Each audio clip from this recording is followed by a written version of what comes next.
Look at this amazing view. That's what you see when you climb. The Bible says this: who can ascend the hill of the Lord? Who gets to have the amazing big picture view of what God can see?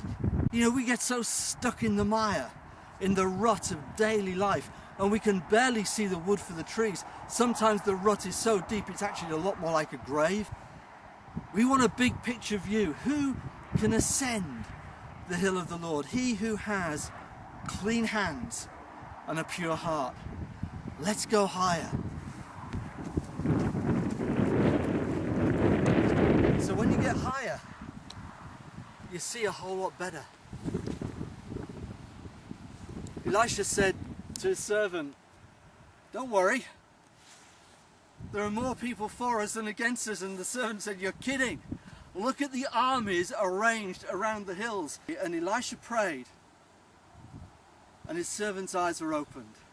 And suddenly he saw what Elisha could see. He had a bigger picture. He was standing on higher ground. And he said, "You know what? Those who are for us are more than those against us." He got God's perspective. Shall we go higher? Let's go higher.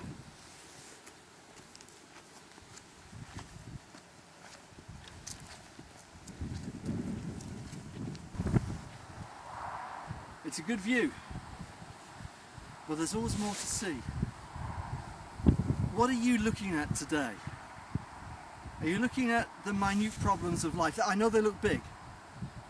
That health issue, that relationship that's just not working, that job situation that you're so anxious about, the red numbers in the bank balance. They look huge, insurmountable problems, giants.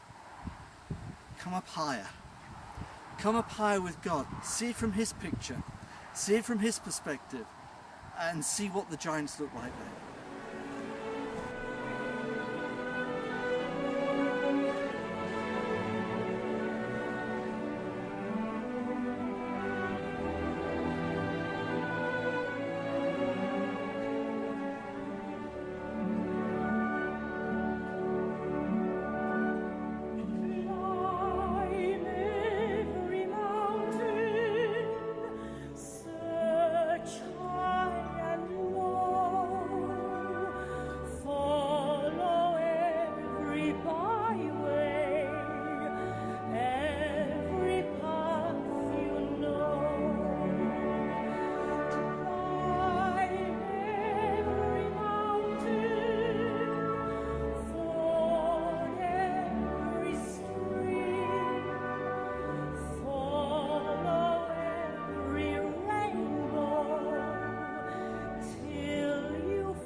Okay, so this is the highest point in these small hills around here.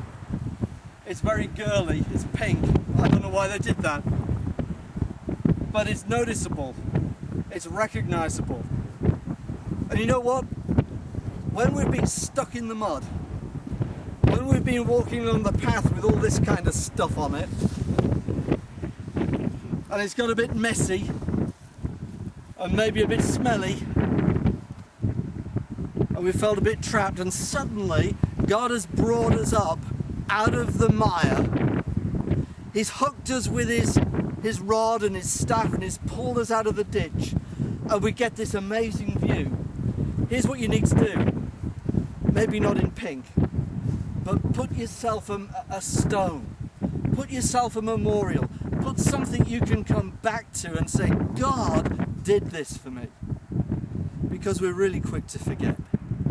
And last week's miracle suddenly turns into this week's insurmountable problem, and we've forgotten what God did. Just like when they crossed the Red Sea.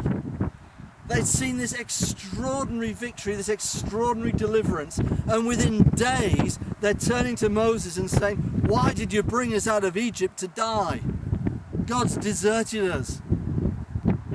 And Joshua knew that, and when they crossed the Jordan 40 years later, they'd done this amazing miracle of crossing through on dry land, and they got through and they all breathed a sigh of relief. And you know what Joshua did? He told the leaders, go back, get back in there, get back in there and pick out the biggest stones you can find, because in the coming generations people are going to ask, did God really do it? And you're going to take them by the scruff of the neck and lead them to this big pile of rocks and say, God did it. Here's the evidence. Build your faith.